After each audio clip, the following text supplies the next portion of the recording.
আসসালামু আলাইকুম রহমতুল্লাহি আবরাকাতুহ। সুপ্রিয় দর্শক, সবাইকে স্বাগত জানাচ্ছি আপনাদের প্রিয় আয়োজন ইসলামী জীবন বিধানের আজকের পর্বে। আমি ওবায়দুল্লাহ আল কাফি, সাথে আছেন আপনাদের প্রিয় ব্যক্তিত্ব, আমাদের অগ্রজ, অত্যন্ত শ্রদ্ধাভাজন ব্যক্তিত্ব শেখ মাহমুদুল হাসান হাফিজাহুল্লাহ। সুপ্রিয় দর্শক, কোন বিষয় নিয়ে আজকে কথা বলবো? শাসন ও শাসকের দায়বদ্ধতা। আমরা এই বিষয়ে আলোচনা শুনতে সরাসরি শেখের কাছে চলে যাচ্ছি। আসসালামু আলাইকুম রহমতুল্লাহ। আসসালামু রহমতুল্লাহ। শেখ কেমন আছেন? আলহামদুলিল্লাহ, আপনি কেমন আছেন? আলহামদুলিল্লাহ, আল্লাহর শুকর ভালো আছি। দীর্ঘদিন পরে আপনার সাথে দেখা হলো। আলহামদুলিল্লাহ। আপনি অনেক ব্যস্ততার মাঝেও আমাদের এখানে এসেছেন, আমরা অনেক শুকরিয়া জানাচ্ছি। বারাকাল্লাহ। শেখ, আমরা দর্শকদেরকে জানিয়েছি ইতিমধ্যেই, শাসন ও শাসকের দায়বদ্ধতা যদি বলতেন। আলহামদুলিল্লাহ, ওয়াসসালাতু ওয়াসসালামু আলা রাসূলিল্লাহ ওয়া আলা আলিহি ওয়া সাহবিহি ওয়া মান ওয়ালাহ ওয়া বা'দ। একটি বিষয় আমাদের মনে রাখতে হবে, পৃথিবীতে, সমাজে, পরিবারে, মানব সমাজে যে যেখানে যে পর্যায়ে আমরা দায়িত্বশীল হিসাবে কাজ করি, আমাদের অধীনস্থ যে মানুষেরা আমাদের রয়েছে, যাদের উপরে আমাদের কর্তৃত্ব, আমাদের নেতৃত্ব বিরাজমান, এরকম প্রতিটি দায়িত্বশীল মানুষকে আল্লাহ সুবহানাহু ওয়া তাআলা তার অধীনস্থদের ব্যাপারে তিনি কতটুকুন আদাল কায়েম করেছেন, কতটুকুন ইনসাফ করেছেন, কতটুকুন ইহসান করেছেন, এই ব্যাপারে আল্লাহ সুবহানাহু ওয়া তাআলার কাছে তাকে জবাবদিহি করতে হবে। যেমনটা সে বিখ্যাত হাদিস আমরা জানি, রাসূল সাল্লাল্লাহু আলাইহি ওয়াসাল্লাম ইরশাদ করেছেন, আলা কুল্লুকুম রাইন ওয়া কুল্লুকুম মাসউলুন আন রাইয়াতিহি। এই বিখ্যাত হাদিস যে নবীজি বলেন, তোমরা জেনে রাখো, সাবধান, তোমরা প্রত্যেকেই রাই অর্থাৎ রাখাল, অর্থাৎ তোমরা রাখাল যেমন বকরি চড়ায় সারাদিন মরুভূমিতে,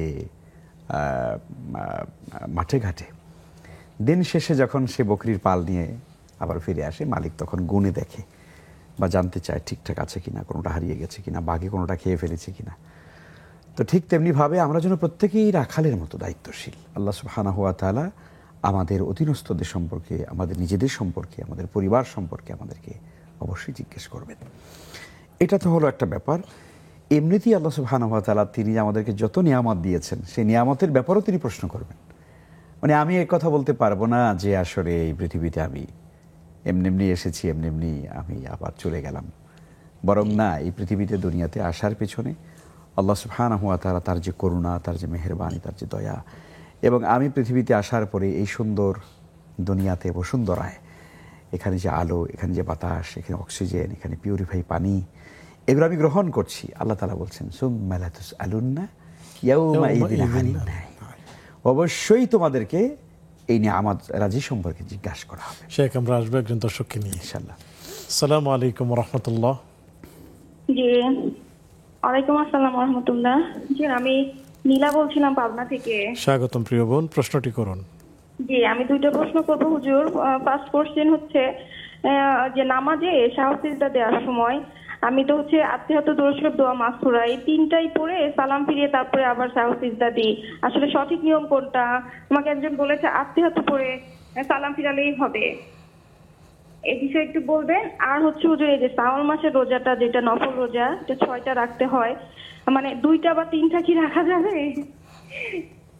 জি জি প্রিয় বোন, আমাদের সাথেই থাকুন, শেখ উত্তর দিবেন ইনশাআল্লাহ তাআলা। শেখ বলছিলেন আলা কুল্লুকুম রাইন। জি, সে কারণে আমরা আল্লাহ সুবহানাহু ওয়া তাআলার নিয়ামত রাজি। তিনি আমাদেরকে পৃথিবীতে সৃষ্টি করেছেন, আমাদেরকে পাঠিয়েছেন, আমাদেরকে বড় করছেন। আমরা এই নাজ নিয়ামত আল্লাহর এগুলো ভোগ করে আমরা পৃথিবীতে আছি। তো কাজে এই প্রত্যেকটা নিয়ামত সম্পর্কে আল্লাহর কাছে জবাবদিহি করতে হবে, এবং সেই সাথে আমরা যে যে পর্যায়ে দায়িত্বশীল আছি, অধীনস্থদের সম্পর্কে আমাদেরকে জিজ্ঞাসা করা হবে। শুধু তাই নয়, আজকের যে শিরোনামটি, যে শাসক, অর্থাৎ সমাজের বা রাষ্ট্রের মধ্যে যারা সর্বোচ্চ দায়িত্বশীল, আমরা তাদেরকেই শাসক বলে বুঝি। শাসক বলতে সে সকল ব্যক্তিবর্গকে বোঝায় যারা আসলে জনগণের উপরে শাসন কার্য পরিচালনা করেন। তো এরকম শাসক শ্রেণী যারা আছে, তাদেরকেও যে আল্লাহ সুবহানাহু ওয়া তাআলার কাছে জিজ্ঞাসিত হতে হবে, কোনো সন্দেহ নেই। আমরা জানি কিয়ামতের দিন আল্লাহ সুবহানাহু ওয়া তাআলা প্রতিটি মানুষকে এই ব্যাপারে জিজ্ঞেস করবেন যে তুমি তোমার দায়িত্ব কতটুকু পালন করেছো, তুমি জনগণের উপরে দায়িত্বশীল ছিলে। তো সে কারণে আমরা শাসকদের ব্যাপারে আল্লাহ সুবহানাহু ওয়া তাআলা 4টি দায়িত্ব কোরআনে কারিমে দিয়েছেন। এই 4টি দায়িত্বের ব্যাপারে যেহেতু আল্লাহ তাআলা নির্ধারণ করে দিয়েছেন, অতএব এই দায়িত্ব যদি পালন কেউ না করে অবশ্যই আল্লাহ তাকে জিজ্ঞেস করবেন। আল্লাহ সুবহানাহু ওয়া তাআলা কোরআনে কারিমে বলেছেন, আল্লাযীনা ইম্মাক্কান্নাহুম ফিল আরদ আকামুস সালাতা ওয়া আতাউজ যাকাতা ওয়া আমারু বিল মা'রুফ ওয়া নাহাউ আনিল মুনকার ওয়ালিল্লাহি আকিবাতুল উমুর। আল্লাহ বলছেন যে আমি যখন কোনো জনপদে, কোনো দেশে মুসলিম শাসকদেরকে শাসন ক্ষমতায় অধিষ্ঠিত করি, তখন তাদের মৌলিক 4টা কাজ বা 4 দফা কর্মসূচি। 1, আকামুস সালাত, তারা নামাজ কায়েম করবে, নিজেরা পড়বে, জনগণকে তারা পড়তে বাধ্য করবে বা নামাজ পড়বার জন্য সেই অনুকূল পরিবেশ সৃষ্টি করবে। 1। 2 নম্বর হচ্ছে আমারু বিল মা'রুফ, আকামুস সালাত ওয়া আতাউজ যাকাত, এবং তারা যাকাত ব্যবস্থাপনা তারা চালু করবে, নিজেরা যাকাত দেবে, জনগণ যেন যাকাত দিতে পারে এবং এটা সুষ্ঠুভাবে ডিস্ট্রিবিউট হয়। সামগ্রিকভাবে যাকাত ম্যানেজমেন্ট এটা রাষ্ট্রের কাজ, এটা তারা করবে। 3 নম্বরে হচ্ছে আমারু বিল মা'রুফ, এবং সৎ কাজ, যত ভালো কাজ আছে সকল কল্যাণমূলক কাজ এটা তারা জনগণকে উৎসাহিত করবে, নিজেরা করবে, জনগণকে তারা বলবে। আর 4 নম্বরে হচ্ছে নাহাউ আনিল মুনকার, এবং তারা জনগণকে, মানুষকে, সমাজকে অন্যায় থেকে, গর্হিত কাজ থেকে, চরিত্র বিধ্বংসী কাজ থেকে, যে কাজগুলো করলে যুব সমাজের নৈতিক অবক্ষয় হয়, সমাজ ভেঙে টুকরো টুকরো হয়ে যায়, মানুষ তার চরিত্র হারিয়ে ফেলে, এমন সমস্ত পাপাচার থেকে, অনাচার থেকে, জাহিলিয়াত থেকে, জুলুমাত থেকে রাষ্ট্র যারা প্রধান বা রাষ্ট্রের শাসক যারা রয়েছে তারা জনগণকে এ ব্যাপারে নিষেধ করবে। তো এই কাজগুলো হলো মৌলিকভাবে শাসকের কাজ। যদি এই কাজগুলো তারা না করে অবশ্যই কিয়ামতের দিন আল্লাহ তাআলার কাছে তাদেরকে জবাবদিহি করতে হবে। শেখ, আমরা আসবো একজন দর্শককে নিয়ে। ইনশাআল্লাহ। আসসালামু আলাইকুম ওয়া রাহমাতুল্লাহ। ওয়ালাইকুম আসসালাম রহমতুল্লাহ। হুজুর, আমি প্রশ্ন করতে চাচ্ছি যে হাজতের নামাজ কয়টার সময় পড়তে হয়? আর দ্বিতীয়, সেদিন হুজুর বলল যে আজানের দোয়ার পর দরুদ শরীফ পড়ার পর নবীজির কাছে ওসিলা চাইতে হয়। কিভাবে ওসিলা চাবো আমি, সেটা একটু জানতে চাই। জি, প্রিয় বোন, আমাদের সাথেই থাকুন, শেখ উত্তর দিবেন ইনশাআল্লাহ তাআলা। শেখ, যদি আমরা আপনার কাছ থেকে জানতে চাই যে সিজদে সাহু কিভাবে দিবে, পদ্ধতিটা কি? জি, অনেক ধন্যবাদ। বোন বলেছেন যে দুটো পদ্ধতি আছে, দুটোই আছে, অর্থাৎ আপনি আত্তাহিয়াতু পরে সালাম ফিরালেন, পরে দুটো সিজদা দিলেন, এটাও একটা পদ্ধতি। আবার সব কিছু পরে আপনি যদি শেষে অর্থাৎ সালাম ফিরাবার আগেও যদি আপনি সালাম ডান দিকে ফিরিয়ে দুটো সিজদা দেন, পরে আবার সালাম ফিরিয়ে ফেলেন, সেটাও আপনার আদায় হয়ে যাবে ইনশাআল্লাহ। জাযাকুমুল্লাহ। শাওয়াল মাসের রোজা 2টি বা 3টি রাখার সুযোগ আছে কি? হ্যাঁ, আপনি রাখতে পারেন। 6টি রাখার বিধান, সুন্নাহ আদায় হবে, সওয়াব হবে, পুরো বছরের রোজা রাখার সওয়াব হবে। কিন্তু সেটি যদি আপনি রাখতে না পারেন তাহলে অসুবিধা নেই, নফল রোজা, হয়তো একটা বড় সওয়াব থেকে আমরা বঞ্চিত হয়ে গেলাম, অনেকে তো রাখেও না, তো কাজে আপনি চেষ্টা করবেন সবগুলো রাখার। শুকরিয়া, জাযাকুমুল্লাহ। সালাতুল হাজত কখন পড়বে, সময় কখন জানতে চেয়েছেন? নির্ধারিত কোনো সময় নেই, এটার জন্য কোনো নির্ধারিত কোনো ওয়াক্ত নেই। আপনি হারাম মাকরু ওয়াক্ত ছাড়া যে কোনো সময় পড়তে পারেন, রাতের বেলা পড়তে পারেন। বিশেষ করে সালাতুল হাজত তো মানুষ আসলে কোনো একটা হাজতের জন্যই পড়ে, তো এই নামাজটা আপনি চাইলে একটু শেষ রাতে বেশি পড়তে পারেন। সেই সময়টাতে আল্লাহ তাআলা বেশি বান্দার কাছাকাছি আসেন, বান্দাকে ডাকেন, কার অভাব আছে আমার কাছে বলো, আমি তোমাকে অভাব দূর করে দেবো, কে রোগাক্রান্ত বলো আমাকে, আমি তোমার রোগ দূর করে দেবো, কে গুনাহগার আছো আমাকে বলো, আমি তোমার গুনাহ মাফ করে দেবো। তো এই যে আল্লাহ তাআলা ডাকেন, সেই সময় যদি আপনি সালাতুল হাজত পড়ে আল্লাহর কাছে বলতে পারেন যে আল্লাহ আমার এই অভাব, আমার এই বিপদ, আমার এই সমস্যা, আল্লাহ তাআলা বেশি শুনবেন। তো এটাও নির্ধারিত কিন্তু কোনো ওয়াক্ত নয়, আমরা কিন্তু কোনো ওয়াক্ত বলছি না, এটা অধিক বরকতপূর্ণ সময়। তো কাজে আপনি দিনের বেলাও পড়তে পারেন, 10টা 11টা পড়তে পারেন, কোনো অসুবিধা নেই। মাগরিবের নামাজের পরে পড়তে পারেন, এশার পরে পড়তে পারেন, কোনো সমস্যা নেই। শুকরিয়া, জাযাকুমুল্লাহ। শেখ, ওসিলা দিয়ে দোয়া করা, এটি কখন করবে? শেখ, আমরা আসবো একজন দর্শককে যুক্ত করে নিচ্ছি। আসসালামু আলাইকুম ওয়া রাহমাতুল্লাহ। ওয়ালাইকুম আসসালাম। আসসালামু আলাইকুম। ওয়ালাইকুম আসসালাম। হুজুর, আপনি ভালো আছেন? আলহামদুলিল্লাহ, আমরা ভালো আছি। স্বাগতম আপনাকে, প্রশ্নগুলো করুন। জি হুজুর, আমার প্রথম প্রশ্ন হচ্ছে ঈদের নামাজ পুরুষরা তো ঈদগাহে করে, মহিলারা যে ঘরেও করে 2 রাকাত বা 4 রাকাত, আবার এটা কি ঈদের নামাজের আগে আদায় করতে হয় না আমাদের এখানে মাঠের নামাজের পরে আদায় করতে হয়, এবং এটার উপকারিতা কি এই সম্পর্কে? জি, আরো কোনো? জি জি। আর দ্বিতীয় প্রশ্ন হচ্ছে আমার হুজুর, আর কয় রাকাত নামাজ আদায় করতে হয়? জি বুঝছেন, কয় রাকাত নামাজ আদায় করতে হয়? জি, আরো কোনো প্রশ্ন? জি, প্রিয় বোন আমাদের সাথেই থাকুন, সহায়ক উত্তর দিচ্ছেন ইনশাআল্লাহ তাআলা। শেখ, দোয়ায় ওসিলা দিয়ে দোয়া করতে বলা হয়েছে, তো ওসিলাটা কখন বলবে জানতে চেয়েছেন। অনেক ধন্যবাদ। আমরা হয়তো না বোঝার কারণে এই প্রশ্নটা হয়ে এসেছে। মূলত সুন্নাহ হচ্ছে আজানের পরে দরুদ শরীফ পড়া। একটু বলি প্রসঙ্গত বোনের প্রশ্নের কারণে, আলহামদুলিল্লাহ, যে আমাদের সমাজের মধ্যে কিছু লোক আছে তারা রাসূলকে অনেক বেশি ভালোবাসেন।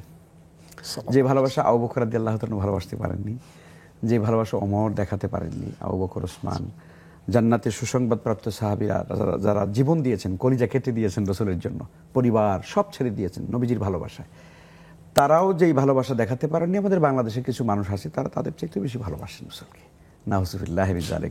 কথাটা একটু বললাম আমি একটু মজা করে, প্রিয় ভাইরা, মানে এটা বোঝা যায় তাদের আচরণে যে আবু বকরের হৃদয়ের মধ্যে যে ভালোবাসা নাই, আমরা সেই ভালোবাসা দেখাইছি। আসেন ভাই, আমরা আশেকে রাসূল, দেখেন কিভাবে রাসূলকে আমরা ভালোবাসি। কিভাবে? আজানের আগে ওন্ডা আসসালাতু আসসালামু আলাইকা ইয়া রাসূলুল্লাহ, আসসালাতু আসসালামু আলাইকা ইয়া হাবিবাল্লাহ, আসসালাতু আসসালামু আলাইকা ইয়া শাফিয়াল মুজনিবিন, আল্লাহু আকবার, আল্লাহু আকবার। কোথায় পেয়েছেন?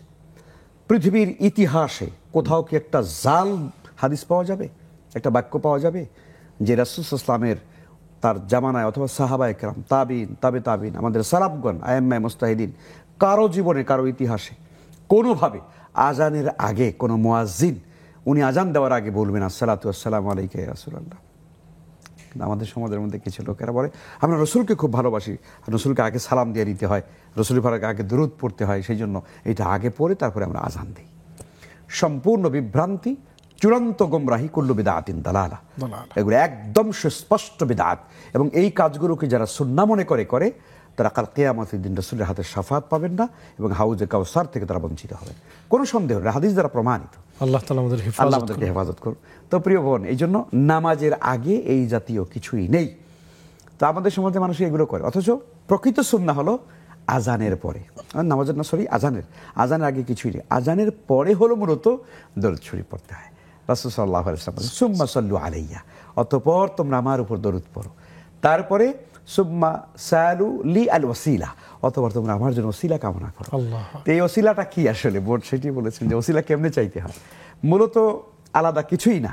আপনি দরুদ শরীফ পড়বেন, দরুদ ইব্রাহিম পড়েন, আল্লাহুম্মা সাল্লি আলা মুহাম্মাদিন নাবিয়্যিল উম্মি, এটা পড়েন, দরুদ ইব্রাহিম পড়লেন, বেশি সওয়াব হবে। তো এইটা পড়ার পরে এরপর আপনি কি পড়বেন? আল্লাহুম্মা রাব্বা হাযিহি দাওয়াতি তাম্মা ওয়াস সালাতিল কাইমা আতি মুহাম্মাদানিল ওয়াসিলাতা ওয়াল ফাদিলা ওয়া বা'আথু মাকামান মাহমুদানিল্লাযী ওয়া'আদা। শেষ। আর কিছু এরপর কিন্তু আর কিছু নাই। ওয়া বা'আথু মাকামান মাহমুদানিল্লাযী ওয়া'আদা ওয়ারযুকনা শাফাআতাহু, যেটা বাংলাদেশের টেলিভিশনে দেওয়া হয়, সুন্নাহসম্মত নয়। এই বক্তব্যগুলো হাদিস দ্বারা প্রমাণিত হয়নি। কাজী যতটুকুন বলা হয়েছে ততটুকুনি। এখানে এই দোয়ার মধ্যে কি আছে? যে ওয়ারযুকনা শাফাআতাহু, না সরি, আল্লাহুম্মা রাব্বা হাযিহি দাওয়াতি তাম্মা ওয়াস সালাতিল কাইমা আতি মুহাম্মাদানিল ওয়াসিলাতা ওয়াল ফাদিলা। এই যে, অর্থাৎ হে আল্লাহ, তুমি মুহাম্মদ সাল্লাল্লাহু আলাইহি ইসলামকে তুমি ওসিলা দান করো। ওসিলা কি? ওসিলা হলো জান্নাতুল ফিরদাউসের সর্বোচ্চ জায়গার নাম হচ্ছে ওসিলা, যেটাকে মাকামে মাহমুদ বলা হয়। এই মাকামে মাহমুদ রাসূলকে দান করো, এবং এটার মাধ্যম হিসেবে তুমি কবুল করো। তো এই জন্য ওসিলা বা হলো জান্নাতুল ফিরদাউসের সেই সম্মানিত জায়গা। তো এই অর্থাৎ আমি যদি সংক্ষেপে বলি এটা, যে অর্থাৎ আজানের পরে দরুদ পড়ার পরে যদি আজানের দোয়াটা পড়ে ফেলেন, আলহামদুলিল্লাহ, আপনার ওসিলা চাওয়া হয়ে গেল। শুকরিয়া, জাযাকুমুল্লাহ। শেখ, আমরা একটি বিরতি নিচ্ছি ইনশাআল্লাহ তাআলা। সুপ্রিয় দর্শক, দেখছেন আপনাদের প্রিয় চ্যানেল নেক্সাস টেলিভিশনের নিয়মিত আয়োজন ব্যাকম্যানস বিস্কিটস নিবেদিত ইসলামী জীবন বিধান। অনুষ্ঠানের এ পর্যায়ে নিচ্ছি ছোট্ট একটি বিজ্ঞাপন বিরতি। ফিরছি একটু পর, আমাদের সাথেই থাকুন।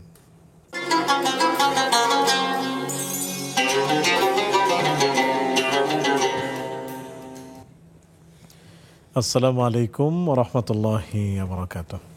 সুপ্রিয় দর্শক, বিরতির পর সাদর আমন্ত্রণ জানাচ্ছি আপনাদের প্রিয় আয়োজন ইসলামী জীবন বিধানে নিবেদক ব্যাকম্যানস বিস্কিটস। আলোচনা করছেন শেখ মুহাদ্দিস মাহমুদুল হাসান হাফিজাহুল্লাহ, সাথে আছে আমি ওবায়দুল্লাহ আল কাফি। আলোচনা চলছে শাসন ও শাসকের দায়বদ্ধতা। পেয়েছি আপনাদের প্রশ্ন, জানতে চলে যাচ্ছি সরাসরি শেখের কাছে। শেখ, ঈদের নামাজ পুরুষ ব্যক্তিগণ ঈদগাহে গিয়ে পড়েন, তো যেসব নারী আমাদের বোনেরা, মা বোনেরা যারা ঈদগাহে যান না, তারা কি আদৌ ঘরে নামাজ পড়বেন? যদি পড়েন তাহলে সেই ক্ষেত্রে কয় রাকাত, আর যদি না পড়েন তাহলে সেই ক্ষেত্রে 5 সালাত কি? অনেক ধন্যবাদ।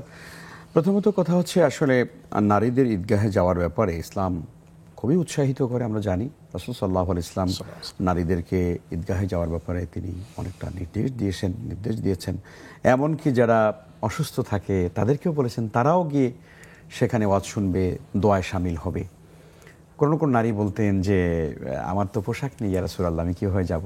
যে তুমি আরেকজনের কাছ থেকে আরেকটা চাদর ধার করে নাও। তার মানে নানানভাবে বিষয়টাকে ব্যাখ্যা করে এটা বোঝানো হয়েছে যে আসলে ঈদের মানে ঈদগাহে যাওয়াটা, জামাতে নামাজের ব্যাপারটা জরুরি বলা হয়নি এখানে, কারণ কেউ অসুস্থ থাকতে পারে, কেউ দুর্বল থাকতে পারে, মাসুম বাচ্চারা থাকতে পারে, কিন্তু ঈদগাহে যাওয়ার যে ব্যাপারটা সেটা শরীয়ত খুব গুরুত্ব দেয়। কেন গুরুত্ব দেয়? কারণ ঈদই হলো একমাত্র ইমানদারদের, মুসলমানদের জন্য বৈধ বিনোদন এবং আনন্দের একটা অন্যতম অনুষঙ্গ। কিন্তু এই অনুষঙ্গটাকে আমরা এখন শুধুমাত্র পুরুষ শাসিত সমাজে আমরা পুরুষরা এটাকে নিয়ে নিয়েছি। নারীরা ওই দিনও, আমরা যখন ঈদের নামাজ পড়ি তখন তারাও কিন্তু হাঁড়ি পাতিল মাজেন, তখন তারাও কিন্তু কাপড় কাচেন। তো নারীদের কাছ থেকে কখন যে ঈদের আনন্দটা চলে যায়, ঈদগাহের যে সৌন্দর্য, ইসলামের এই যে সাংস্কৃতিক একটা ব্যাপার, আদৌ এটার সঙ্গে নারীদের কোনো সম্পর্কই থাকে না। ইসলাম এটা চায় না। ইসলাম চায় নারী পুরুষ তারা সবাই বৈধ আনন্দ বা বিনোদনের যে সুযোগটা রয়েছে ইসলামে, এইটা তারা উপভোগ করুক। যদি না করে তাহলে কি হবে? তাহলে না হবে মানে এখানে আনন্দ পাইলো না, বুঝতো না কিছুই, ঈদ কি, জামাত কি, ঈদের আনন্দটা কি, ময়দানে কেমন লাগে কিছুই বুঝতো না, তখন হবে কি? তখন ওই সারাদিন টেলিভিশন নিয়ে বসে থাকবে। আবার কেউ যারা বহির্মুখী তারা সিনেমার হলে যাবে, নাউজুবিল্লাহ। তো এই জন্য ইসলাম নারীদেরকে ঈদগাহের প্রতি উৎসাহিত করে। এখন কথা হলো, যদি সেই রকম যদি পর্দার সঙ্গে, সুন্দরভাবে শালীনতার সঙ্গে মা বোনদের আলাদা ব্যবস্থা যদি না থাকে, সেখানে আবার ফতুয়া দিয়ে ঈদগাহে যাওয়া উচিত না। তাহলে আপনার মানে বলবো যে সওয়াব অর্জন করতে গিয়ে আপনার গুনাহ হয়ে যাবে। তো পর্দা তো ফরজ, এটা আপনার মাথায় রাখতে হবে। তো এখন এইটা আপনি লঙ্ঘন করে আপনি ধরুন ঈদের নামাজটা ওয়াজিব হয়তো পড়তে গেলেন, তো লাভ হলো না। তো এই জন্য ওই ব্যাপারটা আমাদের নিশ্চিত করতে হবে আগে। এখন হলো যে মেয়েরা যদি সেরকম পরিবেশ না পায় তাহলে কি করবেন? তাহলে ঈদগাহে যাবেন না, তারা ঘরে নামাজ পড়বেন, এটা তাদের জন্য উত্তম।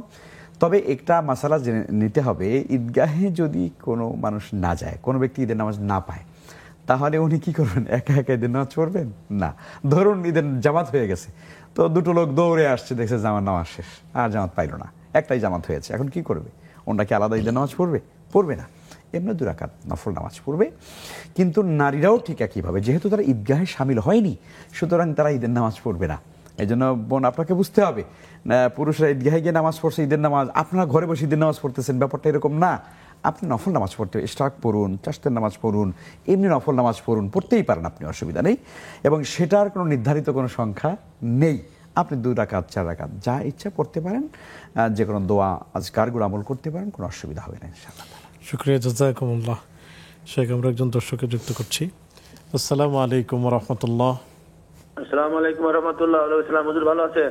আলহামদুলিল্লাহ, আমরা ভালো আছি, নিশ্চয়ই আপনিও ভালো আছেন। হুজুর, আমি পাবনা সুজানগর থেকে আব্দুল জব্বার বলছিলাম। স্বাগতম প্রিয় ভাই, প্রশ্নটি করুন। হুজুর, আমার প্রথম প্রশ্ন হচ্ছে নামাজ সংক্রান্ত বিষয়ে। আমার ফজরের ফরজ নামাজ প্রায় আমি গায়ে 1 রাকাত পাই। তখন 1 রাকাত হয়ে গেছে, তখন তো সবাই আফতাইতে পারে, আমার তো ওই সময় তাশাহুদ পড়া জরুরি না, কিন্তু আমি ভুলে ওনাদের সাথে সাথে আমি তাশাহুদ করি, বা ইমাম সাহেব যখন সালাম ফিরিতে নেয় উঠে আমি দাঁড়িয়ে 2 রাকাত করি। ওই যে আমি তাশাহুদটা পড়লাম, পড়ার পরিবর্তে নেকি পেলেন না, আমার নামাজের কোনো ক্ষতি হতো? আর একটা প্রশ্ন হচ্ছে হুজুর, আমি এর আগে একবার করছি, মাফ করবেন, আমার স্ত্রী গত সেপ্টেম্বরে মারা গেছে। এর বেশ কয়েক মাস আমি নিঃসন্নতা ভোগ করছি, কষ্ট ভোগ করছি, এই যে অসহায়ত্ব ভোগ করছি। আমাকে ফেলেছে আমার বোন, স্ত্রীর বয়স 53 বছর, সেটা মারা গেল। এখন এর পিছনে আমার কোনো ভুলের কারণে আমার পাপের প্রায়শ্চিত্ত হচ্ছে না, আমার কি কারণে আমাকে ফাঁকি দিয়ে চলে গেলেন? অনেক কষ্ট হয়, যদি হুজুর একটু বলতেন খুব উপকৃত। আল্লাহ তাআলা আপনার স্ত্রীকে জান্নাত দান করুন, আপনাকে সবরে জামিল এখতিয়ার করার তৌফিক দান করুন। আসসালামু আলাইকুম ওয়া রাহমাতুল্লাহ। জি হুজুর, আমার প্রশ্নটা কি করব? জি, স্বাগতম প্রিয় বোন, প্রশ্নটি করুন। প্রশ্ন হলো, আমি কিছু টাকা আমার ব্যাংকে আছে, সেই টাকাটা কি আমি মুনাফাটা কি ব্যাংকের থেকে উঠে কি কোনো অসহায় মানুষকে দিতে পারবো? এতে কি আমার গুনাহ হবে? আমি যদি সেই ইয়াতে রাখি, ফিক্সড ডিপোজিট বা মেয়াদে বা কয়েক মাসের মেয়াদে রাখি, রেখে যদি আমি লভ্যাংশটা একটা অসহায় মানুষকে দিই, আমার কি গুনাহ হবে? জি, এই একটা প্রশ্ন। আর দ্বিতীয় প্রশ্নটা হলো যে আমি অনেকদিন পর্যন্ত যাকাত দিতে পারি নাই কোনো কারণে, এখন সেই বিগত জীবনের যাকাতটা আমি কিভাবে? জি প্রিয় বোন, আমাদের সাথেই থাকুন, শেখ উত্তর দিবেন ইনশাআল্লাহ তাআলা। শেখ, প্রথমেই আমরা জানতে চাচ্ছি, ফজরের নামাজে উনি মাসবুক হয়েছেন কিন্তু তিনি তাশাহুদ পড়েছেন, তো এতে করে নামাজে কোনো সমস্যা হবে না, কিনা? অসুবিধা হবে না ইনশাআল্লাহ। ইনশাআল্লাহ। ওনার স্ত্রী মারা গিয়েছেন, এটি কি আসলে ওনার কোনো পাপের প্রায়শ্চিত্ত কিনা? ওনার আগে স্ত্রী মারা না, গেলেন। এটা মনে করা ঠিক না। আপনার কোনো পাপের কারণেই উনি মারা গেছেন। আল্লাহ তাআলা ওনার হায়াত এভাবে রেখেছেন, যে কোনো একটা ওসিলা আল্লাহ নিয়ে গিয়েছেন। এটা আপনার পাপের কারণেই আল্লাহ নিয়ে গিয়ে আপনাকে কষ্ট দিচ্ছেন, এটা মনে করা যাবে না। বরং আল্লাযীনা ইযা আসাবাতহুম মুসিবা ক্বালু ইন্না লিল্লাহি ওয়া ইন্না ইলাইহি রাজিউন। ঈমানদারদের কাছে কোনো মুসিবত আসলে তখন তারা বলে যে আমরা সবাই আল্লাহর জন্য আল্লাহর কাছে ফিরে যেতে হবে। এবং আপনার স্ত্রী চলে গেছে, আপনাকে কিন্তু যেতে হবে, আমাকেও যেতে হবে, আমার ভাইকেও যেতে হবে, তাই না? আমরা সবাই চলে যাব। তো এই জন্য অত বেশি মর্মাহত না হয়ে আপনি আরও বেশি আল্লাহমুখী হয়ে যান, আল্লাহর কাছে আরও বেশি সাহায্য চান, এবং সম্ভব হলে আলহামদুলিল্লাহ আরেকজন স্ত্রীকে আপনি মানে আপনার জীবনের জন্য নিয়ে নিন। সেটা আপনার জীবনের জন্য সুন্দর হবে, ভালো হবে। আপনার পারিবারিক জীবন, আপনার ব্যক্তি জীবন আরও সুন্দর হবে ইনশাল্লাহ। তো কাজেই আপনার স্ত্রীর জন্য বেশি করে দোয়া করুন। আপনার কোনো পাপের কারণে উনি চলে যান নাই। জি, শুকরিয়া, জাযাকুমুল্লাহ। শেখ, আমরা আরও একজন দর্শককে যুক্ত করছি। আসসালামু আলাইকুম ওয়া রাহমাতুল্লাহ। হুজুর, প্রশ্ন আছে। স্বাগতম প্রিয় বোন, প্রশ্নটি করুন। হ্যাঁ হ্যাঁ, টেলিভিশনের ভলিউমটি কমিয়ে, টেলিভিশনের ভলিউমটি কমিয়ে তারপর প্রশ্ন করুন। জি, মায়েদের বাচ্চা প্রসবকালীন সময় রোজা পরবর্তীতে কি করে দিতে হবে? মানে ফরজ রোজায় ওই সময় বাচ্চা প্রসব হয়। জি, আরো কোনো প্রশ্ন? জি শেখ, আমরা আপনার কাছে জানতে চাচ্ছি, ব্যাংকে যে টাকা জমা আছে সেখান থেকে মুনাফা উঠিয়ে গরিবদেরকে দেয়া যাবে কিনা, দিলে কোন পদ্ধতিতে দিবে, কি নিয়ত করবে? আসলে ব্যাপারটা এরকম না যে আপনার কাছে কিছু মুনাফা আছে, এইটা আপনি কিছু গরিবদেরকে হেল্প করলেন এবং আপনারও কিছু ভালো হলো। ব্যাপারটা এরকম না। আসলে যেহেতু এটা সুদের টাকা, অতএব এটা দিয়ে কোনোভাবে দানের পরে সওয়াব বা কোনো কল্যাণ আল্লাহ দিবেন, এটা আদৌ মনে করা যাবে না। তবে হ্যাঁ, যেটা সুদ হচ্ছে এটা একেবারেই আপনি এটাকে মানে মনে করে, অপবিত্র মনে করে, এটাকে ঘৃণার সঙ্গে এটাকে দিয়ে দিতে হবে। হ্যাঁ, এমন মানুষকে দিতে হবে যারা এটা খাওয়ার উপযুক্ততা রাখে, একেবারে নেহায়েত গরিব মানুষ, যাদের জীবন কোনোভাবে চলে না, এরকম মানুষদেরকে আপনি দিয়ে দিবেন। তবে অবশ্যই কোনোভাবে আপনি সওয়াবের কোনো আশা করতে পারবেন না। শুকরিয়া, জাযাকুমুল্লাহ। আসসালামু আলাইকুম ওয়া রাহমাতুল্লাহ। ওয়ালাইকুম আসসালাম ওয়া রাহমাতুল্লাহি ওয়া বারাকাতুহু। আমি প্রশ্ন করতে চাচ্ছি যে ওই অনেক যে রাজনৈতিক নেতা, রাজনৈতিক হিন্দু ধর্মের উৎসবে গিয়ে ধর্ম জানকার উৎসব সভা, তো মুসলমানের কি ওই উৎসব? আচ্ছা, একটা। আর আমার ঢাকা থেকে আমার গ্রামের বাড়ি থেকে 150 কিলোমিটার, তো ওইখানে আমার নিজের বাড়ি, ওইখানে যাই কি আমার পছন্দ করতে হবে নাকি ইয়া পড়তে হবে, পুরাটাই পড়তে হবে, পুরা নামাজ পড়তে হবে? এটাই জানা আসলে কি করতো শেষে? মানে আমার ঢাকা থেকে গ্রামের বাড়িতে যাইতে 150 কিলোমিটার, জি, ওইখানে যাই কি আমার পছন্দ করতে হবে নাকি পুরাটাই পড়তে হবে? জি জি প্রিয় ভাই, আপনি আমাদের সাথেই থাকুন, সহায়ক উত্তর দিচ্ছেন ইনশাআল্লাহ তাআলা। সুপ্রিয় দর্শক, দেখছেন আপনাদের প্রিয় আয়োজন ব্যাকপেন্স বিস্কিটস নিবেদিত ইসলামী জীবন বিধান। সময় হলো আরও একটি বিরতিতে যাবার, ফিরছি একটু পর, আমাদের সাথেই থাকুন।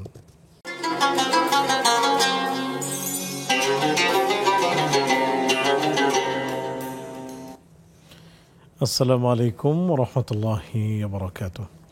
সুপ্রিয় দর্শক, বিরতির পর সাদর আমন্ত্রণ জানাচ্ছি আপনাদের প্রিয় আয়োজন ব্যাকপেন্স বিস্কিটস নিবেদিত ইসলামী জীবন বিধানে আলোচনা করছেন শেখ মুহাদ্দিস মাহমুদুল হাসান হাফিজাহুল্লাহ। সাথে আছে আমি ওবায়দুল্লাহ আল কাফি। আলোচনা চলছিল শাসন ও শাসকের দায়বদ্ধতা। পেয়েছি আপনাদের বেশ কিছু প্রশ্ন, জানতে চলে যাচ্ছি সরাসরি শেখের কাছে। শেখ, অনেক দিন হয় জাকাত দেননি, আমাদের প্রিয় বোন প্রশ্ন করলেন, এখন জাকাত দেওয়ার উপায় কি? অনেক ধন্যবাদ। হ্যাঁ, জাকাত আসলে উচিত হলো যখন প্রতি বছরটা বছরই দিয়ে দেওয়া, কারণ হলো জাকাতের সম্পত্তির মালিক তো আসলে ব্যক্তি নন, বরং গরিবেরা। অতএব নিয়মই হচ্ছে গরিবদেরকে সঙ্গে সঙ্গে এটা যখনই আপনার হিসাব করে বছরান্তে দিয়ে দেওয়া, এটা নিয়ম, আল্লাহর হুকুম, এটি ফরজ বিধান। তো কোনো ব্যক্তি যদি আসলে না দেন তাহলে বোঝা গেল যে সম্পদ আছে কিন্তু উনি হয়তো গাফলতি হয়েছে বা অলসতা হয়েছে। তো এটি আল্লাহ তাআলা আসলে এটিকে খুব একটা ভালো ইতিবাচকভাবে আল্লাহ নেন না। তো এই জন্য, কারণ গরিবের টাকাটা আপনার কাছে রয়ে গেছে, গরিব তো কষ্ট পাচ্ছে। তো এই জন্য জাকাত ফরজ হয়ে গেলে বছরান্তে অবশ্যই দিয়ে দিতে হবে। এখন যদি আপনি অতীতের জাকাত দিতে যে কোনো কারণেই হোক আপনার দেরি হয়েছে, সে কারণে আপনার যত বছরের জাকাত আপনি দিতে পারেননি সেই বছরে আপনার জাকাত ফরজযোগ্য সম্পদ আপনার কী পরিমাণ ছিল এবং তাতে কত পরিমাণ 2.5% করে আপনার জাকাত ধরলে তাতে আপনার যে সম্পদ ছিল, টাকা পয়সা, অলংকার বা ব্যাংক ব্যালেন্স যা ছিল, তাতে কত টাকা জাকাত হয় সেটা আপনি বের করবেন। এর পরের বছরটা বের করবেন, তারপরের বছর, যত বছর হয়ে থাকে টোটালটা আপনাকে এখন এটা দিয়ে দিতে হবে। এটা কিন্তু কষ্টকর। অর্থাৎ আমি যদি মানে এরকম এটা মাসিক কিস্তির মতো আর কি। কোনো মানুষ যদি কোনো কারণে যদি হয়তো একটা মানুষের কাছ থেকে একটা কিস্তিতে একটা জিনিস কিনলো দোকান থেকে, তখন দেখা যায় যে সে যদি 5 কিস্তি টাকা না দেয়, তখন দেখা যায় যে একসঙ্গে দিতে গিয়ে তার বিপদ হয়ে যায়, কষ্ট হয়ে যায়। তো ঠিক তেমনিভাবে আসলে আপনার জাকাত যেটা দেওয়া হয়নি আপনাকে দিয়ে দিতেই হবে, এটা যতই কষ্ট হোক না কেন। শুকরিয়া, জাযাকুমুল্লাহ। আসসালামু আলাইকুম ওয়া রাহমাতুল্লাহ। ওয়া আলাইকুম আসসালাম ওয়া রাহমাতুল্লাহি ওয়া বারাকাতুহু। স্বাগতম প্রিয় বোন, প্রশ্নটি করুন। আমার একটা প্রশ্ন আছে। আমার আব্বা কিছু সম্পত্তি বিক্রি করতেন, তো এই সম্পত্তি প্রায় 1 কোটি টাকার মতো আসছে। এখন আমরা পাই 6জনের মধ্যে কি এই সম্পত্তি সমান ভাগে ভাগ করে দিতে হবে, নাকি যেগুলি আমাদেরকে ইচ্ছা খুশিটা দেয় ওইগুলি আমাদের জন্য যথেষ্ট হবে? কোনটা করলে আব্বার জন্য ভালো হবে এবং আমাদের জন্য ভালো হবে? জি প্রিয় বোন, আমাদের সাথেই থাকুন, শেখ উত্তর দিচ্ছেন। শেখ, বাচ্চা প্রসবজনিত কারণে রোজা ভাঙ্গা হয়েছে, সেগুলো কি রাখতে হবে? হ্যাঁ, অবশ্যই রাখতে হবে। হায়েজ এবং নিফাস, যেটি আমাদের মা বোনদের, অর্থাৎ প্রতি মাসের যে অসুস্থতা সেটাকে হায়েজ বলে, আর সন্তান প্রসবজনিত যে অসুস্থতা সেটাকে নিফাস বলে। তো এই দুটোর কারণেই আসলে রোজাগুলো ভাঙতে হয়, রোজা রাখার সুযোগ নেই। অবশ্যই সেটা যখন সুস্থ হয়ে যাবেন, স্বাভাবিক হয়ে যাবেন, তখন রোজাগুলো রাখতে হবে। শুকরিয়া, জাযাকুমুল্লাহ। ধর্ম যার যার, উৎসব সবার, এমন বাক্য কি ঠিক আছে? না, বাক্যটা এভাবে হবে, ধর্ম যার যার, উৎসব তার তার। সুবহানাল্লাহ। কারণ হলো আমাদের এক ধর্মের উৎসব অন্য ধর্মে এটা পালিত হয় না, তাই না? ধরুন আমি হয়তো কোনো একটা অন্য একটা জাতির ধর্মীয় উৎসবে আমি গিয়ে বললাম, খুব জনগণকে পাম দিয়ে বললাম, কারণ এদেরও ভোট আমার দরকার খুব, এই জন্য বললাম যে ধর্ম যার যার, উৎসব সবার, মানে আপনাদের সঙ্গে আমিও আছি। তো উনি যদি দাওয়াত দিয়ে আসে যে ভাই আগামী কোরবানি আসতেছে সামনে, এই কোরবানিতে আপনারা যাবেন, আমাদের ঈদগাহে যাবেন এবং নামাজ টামাজ পড়বেন আমাদের সাথে, তো ওনারা কি রাজি হবে তো, তাই না? এবং আসবে তো ওনারা, না? এবং আপনি যে কোরবানির সময় যে গরু গোশত করবেন সেটা খাবে তো ইনশাল্লাহ, নাকি? তাহলে এটা একটা প্রতারণা। এই কথাগুলো যারা বলছে তারা সুস্পষ্ট মুনাফিক। সমাজের ভিতরে মুসলিম সদ্দাবরণে ইসলামের এই লেবাস লাগিয়ে তারা মূলত ইসলামের ক্ষতি করছে। এই জন্য এই কথা কোনোভাবেই বলা যাবে না। জাযাকুমুল্লাহ। আসসালামু আলাইকুম ওয়া রাহমাতুল্লাহ। আসসালামু রাহমাতুল্লাহি ওয়া বারাকাতুহু। জি প্রিয় বোন, স্বাগত। জি, আমার প্রশ্ন হলো, যখন মানে মৃত্যু ব্যক্তির জানাজা হয়, ওই জানাজার অনুষ্ঠানটা মহিলারা ঘরে বসে জানালা ফাঁকা দিয়ে বা দরজা ফাঁকা দিয়ে আমরা হয়তো দেখি, এটা কি আমাদের গুনাহ? এটা কি শরীয়তে এলাও করে কিনা? জি, আরো কোনো প্রশ্ন? জি না। জি, আমাদের সাথেই থাকুন, শেখ উত্তর দিবেন ইনশাআল্লাহ তাআলা। আসসালামু আলাইকুম ওয়া রাহমাতুল্লাহ। সংযোগটি বিচ্ছিন্ন হয়েছে। শেখ, 150 কিলোমিটার দূরত্বের সফরে কসর পড়া যাবে কি? না, দর্শক বোধহয় এটার সঙ্গে একটু বলেছেন ওনার বাড়ি এটা নিজ বাড়ি কিনা। যদি নিজস্ব যদি বাড়ি হয়, আমি যতটুকু হয়তো খেয়াল করতে পেরেছি, যদি 150 কিলোমিটার দূরে আপনার নিজস্ব বাড়ি হয়, তাহলে নিজস্ব বাড়িতে বা মানে নিজের বা বাবার বা দাদার ভিটার উপরে গেলে কখনো মানুষই হয় না, মুসাফির হয় না। এই জন্য আপনি নিজ বাড়িতে গেলে কখনো মুসাফির হবেন না। তবে হ্যাঁ, 150 কিলোমিটার তো নিশ্চয়ই সফরের দূরত্ব হয়ে যায়, আমরা জানি হানাফি মাযহাব অনুসারে।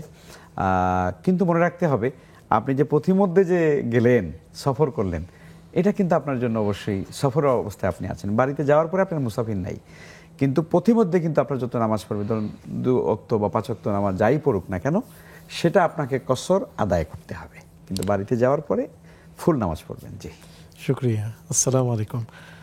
আসসালামু আলাইকুম রহমতুল্লাহ। ওয়ালাইকুম আসসালাম ওয়া রাহমাতুল্লাহ। স্বাগতম প্রিয় বোন, প্রশ্নটি করুন। আমার প্রশ্ন হচ্ছে, আমি একজন মহিলা ডাক্তার। আমি চেম্বারের মধ্যে পর্দার সহিত রুগী দেখি। এখন হচ্ছে আমার পর্দা থাকে রুমের ভেতর এবং আমি ভেতরেই রুগী দেখি। আর একটা আমার হচ্ছে যে আমি মুখটা ঢেকে রাখতে পারি না, হিজাব করি, বোরখা করি, কিন্তু মুখটা ঢেকে রাখতে পারি না, রাখলে আমার সমস্যা হয়। এটা কি আমার কতটুকু শরিয়াযুক্ত? জি প্রিয় বোন, আমাদের সাথেই থাকুন, সঠিক উত্তর দিবেন ইনশাআল্লাহ তাআলা। শেখ, বাবার 1 কোটি টাকার মিরাস রেখে গেছেন, এক্ষেত্রে কি বোন এবং ভাইদের মধ্যে সমান বন্টিত হবে, না কোন পদ্ধতিতে বন্টন করলে এটি বেশি উপকার হবে? জি, অনেক ধন্যবাদ। ভাই বোন যদি একাধিক থাকেন, বা 2 জন হন, 3 জন হন, 4 জন হন, এখানে পরিপূর্ণ বন্টন নীতিটা এখানে আমরা সংক্ষেপে বলতে পারবো না, কারণ আপনার এখানে মা থাকতে পারেন, আরও অনেক আত্মীয় স্বজন থাকতে পারেন যারা মিরাসের হকের সঙ্গে জড়িত। সংক্ষেপ কথা হচ্ছে, ভাই বোনদের মধ্যে শরীয়তের মূল নীতি হলো লিযযাকারি মিসলু হাযযিল উনসায়াইন, অর্থাৎ ভাই যা পাবেন তার অর্ধেক পাবেন বোন, এটা শরীয়তের আইন।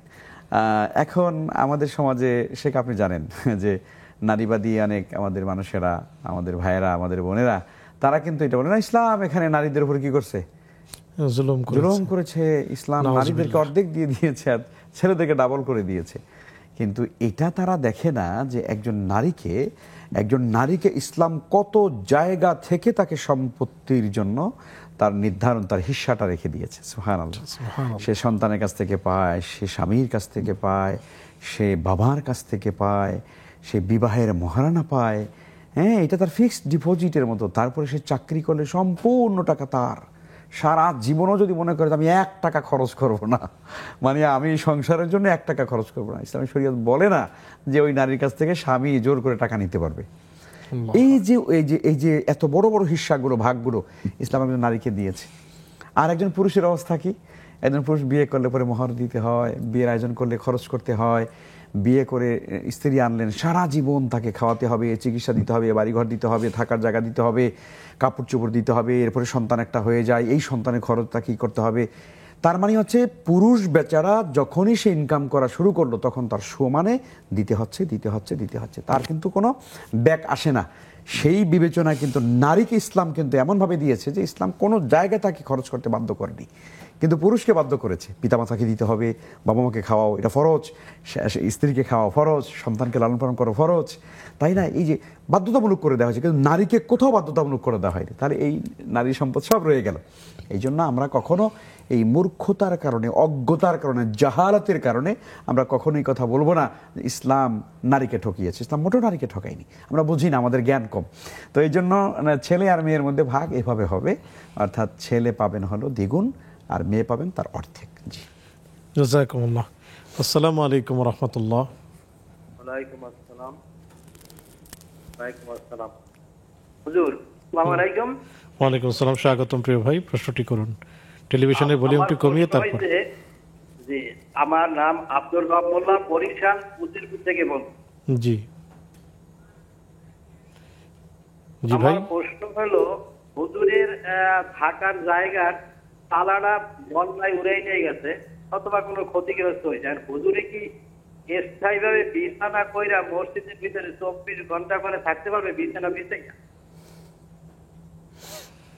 জি প্রিয় ভাই, আমাদের সাথেই থাকুন, সহায়ক উত্তর দিবেন ইনশাআল্লাহ তাআলা। সুপ্রিয় দর্শক, দেখছেন আপনাদের প্রিয় আয়োজন ব্যাকম্যানস বিস্কিটস নিবেদিত ইসলামী জীবন বিধান। আমরা অনুষ্ঠানের এই পর্যায়ে আরও একটি বিজ্ঞাপন বিরতি নিচ্ছি, ফিরছি একটু পর, আমাদের সাথেই থাকুন।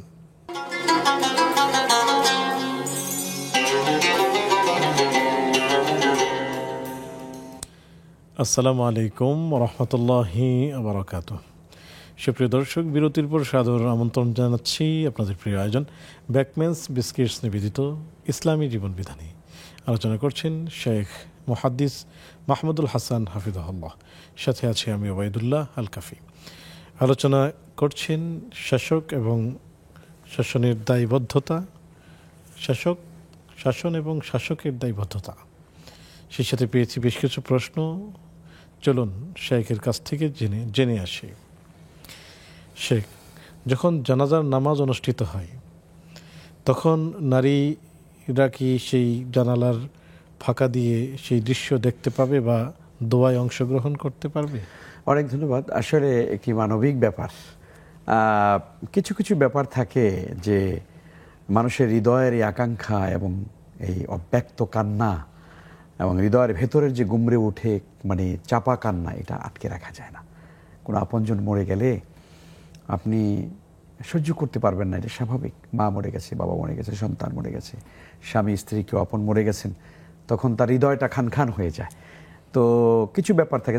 রাসূল সাল্লাল্লাহু আলাইহি ওয়াসাল্লামের পুত্র যখন ইব্রাহিম আলাইহিস সালাম যখন মারা গেলেন, তখন নবীজি কাঁদছিলেন, তখন তার চোখ থেকে পানি পড়ছেন। সাহাবায়ে কেরাম বললেন, ইয়া রাসূলুল্লাহ, আপনি কাঁদছেন? নবীজি তখন বললেন যে না, আমি কাঁদছি না, আমার ইব্রাহিমের প্রতি আমার যে ভালোবাসা, আমার যে স্নেহ মায়া, ওটাই আমার চোখের অশ্রু হয়ে পড়ছে। সুবহানাল্লাহ। এই জন্য আসলে কারোর জন্য মায়া ভালোবাসা এটা মানুষের এমন একটা ব্যাপার যে এটাকে কোনো আইনের গণ্ডি দিয়ে কোনো সিস্টেমের বাঁধনে আটকে রাখা যায় না। কিন্তু শরিয়া আমাদেরকে খেয়াল রাখতে হবে।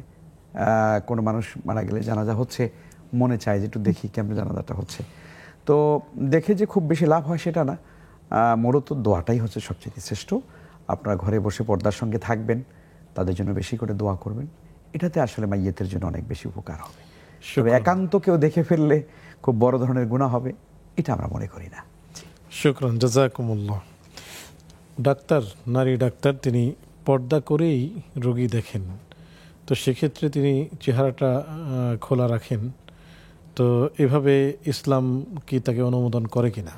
স্বাভাবিকভাবে আসলে নারীরা চেহারা ঢেকে রাখাই উত্তম, তাদের হেফাজতের জন্য, তাদের তাকওয়ার জন্য এটা উত্তম। কিন্তু স্বাভাবিকভাবেই আমাদের কোনো কোনো বোনেরা আছেন সব সময় যে একেবারে নাক টাক সহ সব বেঁধে রাখতে পারবেন, ব্যাপারটা এরকম না। অনেক সময় পারা যায়ও না, কষ্ট হয়, গরম লাগে, শ্বাসটা আটকে যেতে চায়, অক্সিজেনটা ভালো পাওয়া যায় না।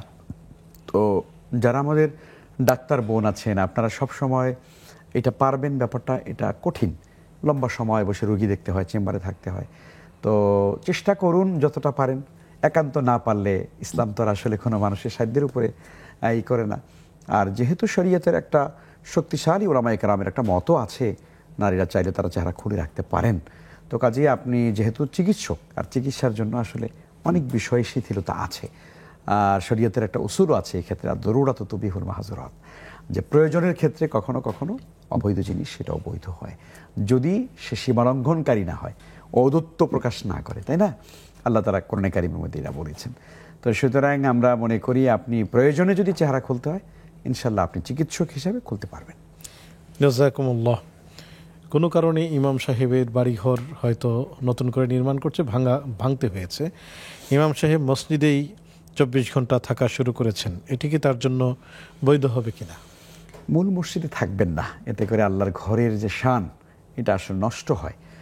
ধরুন কোনো মুসাফির বা আমাদের অনেক সময় তাবলিগের ভাইরা একটা সীমিত সময়ের জন্য তারা মসজিদে অবস্থান নেন, মুসাফির হিসেবে থাকেন, তারা স্থায়ী কোনো বাসিন্দা না, এই মসজিদে আছেন হয়তো 3 দিন, এখান থেকে আরেকটা মসজিদে যাবেন, দিনের দায়ী হিসাবে তারা থাকছেন, মুসাফির অবস্থায় আছেন, তারা থাকতে পারেন। কিন্তু ভাই যেমন প্রশ্ন করলেন যে স্থায়ী মানে অনেক দিন হয়তো তাকে থাকতে হবে, তো এমনটা আসলে আল্লাহর ঘরে থাকলে পরে স্বাভাবিকভাবেই একটা মানুষের অনেক ওজর থাকে, তাকে অপবিত্র হয়ে যেতে হয়, তার সবসময় সে যে অজু অবস্থায় থাকতে পারবে একটা মানুষ 24 ঘন্টা, তাও সম্ভব হয় না, তাই না? তার স্বাভাবিকভাবে জৈবিক একটা প্রয়োজন হতে পারে, সেইটাও তো একটা ব্যাপার থাকে, তাই না? মাসের পর মাস তো একটা মানুষ এটা ছাড়া থাকতে পারেন না। তো সব মিলিয়ে আসলে মসজিদে এভাবে মূল মসজিদ অন্তত আমরা বলবো যে সে যেন অবস্থান না করেন। মসজিদের যে হুজরা কামরাটা সেটা ভাঙা হয়েছে, হ্যাঁ, এখন তিনি বেশ কয়েকদিন বুঝতে পেরেছি। তাহলে কি এতেকাফের নিয়তে থাকবেন না? এতেকাফের নিয়তে তো আর উনি থাকতে পারবেন না, তো লম্বা সময় এতেকাফ করা যায় না। তো এই জন্য উনি মসজিদে থাকতে পারবেন, কোনো অসুবিধা নেই। ইনশাআল্লাহ তাআলা আশা করা যায় যে উনি সতর্ক থাকলেন আল্লাহর ঘরের, যাতে করে বেহুরমতি না হয়ে যায়। শুকরিয়া, জাযাকুমুল্লাহ। শেখ, আমরা অনলাইনে বেশ অনেক ভাই এবং বোনেরা প্রশ্ন করেছেন, আমরা সেখান থেকে একটি প্রশ্ন আপনাকে করছি। মৃত ব্যক্তির নামে উমরা করা যাবে কিনা? হ্যাঁ, যাবে, কোনো অসুবিধা নেই, যাবে। কোরআনুল কারীম তিলাওয়াতের সিজদা কিভাবে দিব, নিয়মটা জানাবেন। যখনই তেলাওয়াত করবেন তখনই আপনি দুটো সিজদা দিবেন। অর্থাৎ আপনি বসে বসে পড়ছেন, তো আপনি দাঁড়িয়ে যাবেন, দাঁড়িয়ে তারপরে আল্লাহু আকবার বলে আপনি সিজদায় চলে যাবেন। দুটো সিজদা দিলে আলহামদুলিল্লাহ হয়ে যাবে। ফারহানা ইসলাম জানতে চেয়েছেন যে একটি হাদিসে আছে আল্লাহ কিছু মানুষকে সৃষ্টি করেছেন জান্নাতের জন্য আর কিছু মানুষকে সৃষ্টি করেছেন দোজখের জন্য, আর তাদের সেই অনুযায়ী আমল করান। এই হাদিসটি বিষয়ে জানতে চাই। মানে আল্লাহ সৃষ্টি করেছেন এ কথার মানে ব্যাপারটা এরকম নয়। মানে আমি বুঝতে পেরেছি প্রশ্ন দ্বারা যে হয়তো মনে করছেন যে আল্লাহ যদি কাউকে জাহান্নামের জন্য সৃষ্টি করেন তাহলে ওই বেচারার অপরাধটা কি, ব্যাপারটা এরকম অনেকে মনে করতে পারেন হয়তো। সেটা না, আসলে ব্যাপারটা হচ্ছে এরকম একটা ছোট্ট উদাহরণ দিয়ে বলি। ধরুন আমি একজন শিক্ষক বা আমি একজন শিক্ষক বা যে কোনো একজন শিক্ষক যদি ক্লাসের ভিতরে 30টা ছেলেকে পড়াচ্ছেন বা 20 জন বা 25 জন স্টুডেন্টকে পড়াচ্ছেন, তাই না? তো বাচ্চারা প্রতিদিন আসে, পড়তে আসে, যায়, লেখে, পড়ে, ইত্যাদি করে। তো একটা ছেলে অনিয়মিত করে, সে হয়তো সপ্তাহে 2-1 দিন আসে, আবার মাসের পর মাস আসে না, হঠাৎ করে আসলো, আবার আসলো না। কি লেখাপড়া করে, হাতের লেখা ভালো না, লেখাও ভালো না, পরের দিকে মনোযোগ নেই। তো এই শিক্ষক যদি এই বাচ্চার বাবাকে দেখে যদি বলেন যে আপনার বাচ্চাটা, তার যে পড়াশোনার যে অবস্থা, সে নির্ঘাত আগামী পরীক্ষা ফেল করবে। আচ্ছা ধরেন পরীক্ষা আসছে, পরীক্ষা আসার পরে ছাত্র পরীক্ষা দিল, ফেলও করছে। আচ্ছা এবার আপনি বলেন এই ছাত্র যে ফেল করছে এটা কি শিক্ষকের বলার কারণে করছে নাকি ছাত্রের লেখাপড়া না করার কারণে করছে? সেম বিষয়টা। মানে আল্লাহ সুবহানাহু ওয়া তাআলা তিনি মহাজ্ঞানী, আলিম, তিনি মহাজ্ঞানী। অনাগত পৃথিবীতে, বিশ্বজগতে কি হবে আমার আল্লাহ তাআলা জানেন। তো কাজে আল্লাহ তাআলা তার ইলমের, জ্ঞানের কারণে তিনি বলে দিয়েছেন কিছু কিছু মানুষ জান্নাতে যাবে, কিছু কিছু মানুষ জাহান্নামে যাবে। অতএব এটা বলা যাবে না যে আল্লাহ বলেছেন বলে আমি জাহান্নামে গেছি, শিক্ষক বলেছেন বলে আমি ফেল করছি। এই রেজাল্টের পরে ছাত্র যদি আইসা বলে যে স্যার আপনি বলছিলেন আমি ফেল করবো, এই জন্য আমি ফেল করেছি, শিক্ষক আরও দিবে আপনাকে। তো মূল ব্যাপারটা হলো এটা অভিজ্ঞতা এবং জ্ঞান। এই জ্ঞানের কারণেই মূলত আল্লাহ তাআলা বলেন মূলত আমাদের কাজ হচ্ছে, মানুষের কাজ হচ্ছে আমাদের আমল করে যাওয়া। আমি জান্নাতি হব নাকি জাহান্নামী হব আমি জানি না, আপনিও জানেন না, কিন্তু মানুষের কাজ কি? মানুষের কাজ হলো, আল্লাহ বলছেন ইন্না হাদাইনাহুস সাবিলা ইম্মা শাকিরান ওয়া ইম্মা কাফুরা। আল্লাহ বলছেন আমি হেদায়েতের রাস্তা বাতলে দিয়েছি, এখন যে চায় আমার কৃতজ্ঞ বান্দা হবে, আর কেউ চায় নাফরমানিও করতে পারে। কাজে আপনার আমার কাজ হলো বিবেককে কাজে লাগিয়ে কোনটা আলো, কোনটা অন্ধকার, কোনটা হেদায়েত, কোনটা গুমরাহি, এটা বুঝে হেদায়েতকে গ্রহণ করা, ইসলামকে গ্রহণ করা, দ্বীনকে গ্রহণ করা। অনেক অনেক শুকরিয়া শেখ, জাযাকুমুল্লাহু খায়রান। বারাকাল্লাহ ফিক। সুপ্রিয় দর্শক, এই ছিল আজকে আমাদের আয়োজন। আগামী পর্ব দেখার আমন্ত্রণ জানিয়ে আজকের মতো বিদায় নিচ্ছি। সে পর্যন্ত ভালো থাকুন, সুস্থ থাকুন। আসসালামু আলাইকুম ওয়া রাহমাতুল্লাহি ওয়া বারাকাতুহু।